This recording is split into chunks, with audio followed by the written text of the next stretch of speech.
একদল দখলদারকে আমরা হটিয়েছি, কিন্তু আরেক দল নব্য দখলদার বিভিন্ন মাফিয়া ব্যবসায়ীদেরকে টিকিয়ে রাখার জন্য, দুর্নীতি, চাঁদাবাজি, লুটপাটের রামরাজত্বকে টিকিয়ে রাখার জন্য শুধুমাত্র একজনের কাছ থেকে আরেকজনের টেকওভার নিচ্ছে। কাজেই এই টেকওভার আমাদেরকে ঠেকাতে হবে। পরিবহন সেক্টর, বাজার সমিতি, কোনো জায়গায় কোনো চাঁদাবাজি, লুটপাট চলবে না। এইটা কোনো রাজনৈতিক দলের সরকার নয়। কাজেই কোনো রাজনৈতিক দলের নেতারা যদি ভেবে থাকেন ক্ষমতায় চলে এসেছি, এইটা করব, ওইটা করব, এইটা দখল করব, আগে মুখে খাইছে এখন আমি খাবো, এই খাওয়া খাওয়াই বাংলাদেশে আর চলবে না। আপনাদেরকে সজাগ থাকতে হবে। পরিবহন সেক্টরে এক পয়সাও কোথাও চাঁদা দিবেন না। চাঁদাবাজদের হাত পা ভেঙে গুড়িয়ে দেবেন আপনারা সবাই। সরকার আমাদেরকে সহযোগিতা করবে।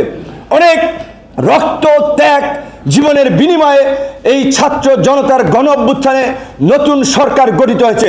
সরকার আমাদের সরকার, আমরা সরকারের লোক।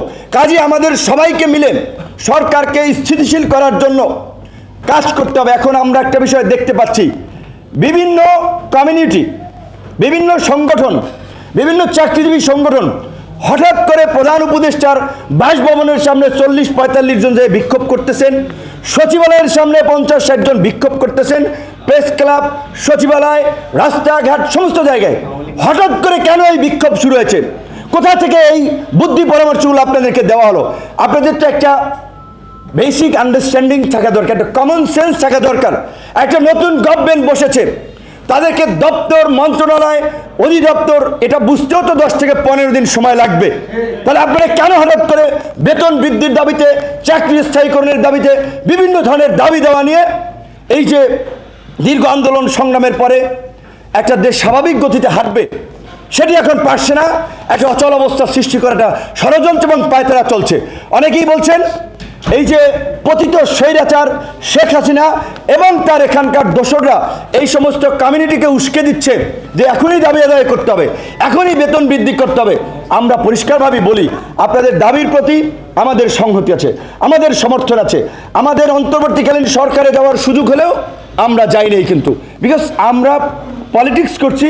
আমরা বলছি রাজনীতিতে আমরা একটা গুণগত পরিবর্তন করতে চাই।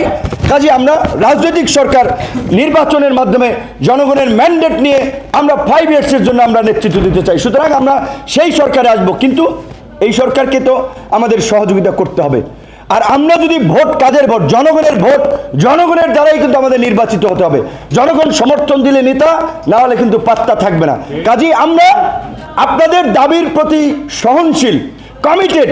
আপনাদের দাবি আদায় আমি আপনাদেরকে কথা দিচ্ছি, এই গণ অধিকার পরিষদ, প্রবাসী ছাত্র যুব শ্রমিক অধিকার পরিষদ, আমরা সবাই আপনাদের সাথে রাজপথে থাকবো। কিন্তু আল্লাহর হস্তে আগামী 1 মাস কোনো দাবি দেওয়া নিয়ে দয়া করে রাস্তায় আন্দোলন করেন না। সরকারকে একটু স্থিতিশীল হতে দিন, এইটা আমার অনুরোধ।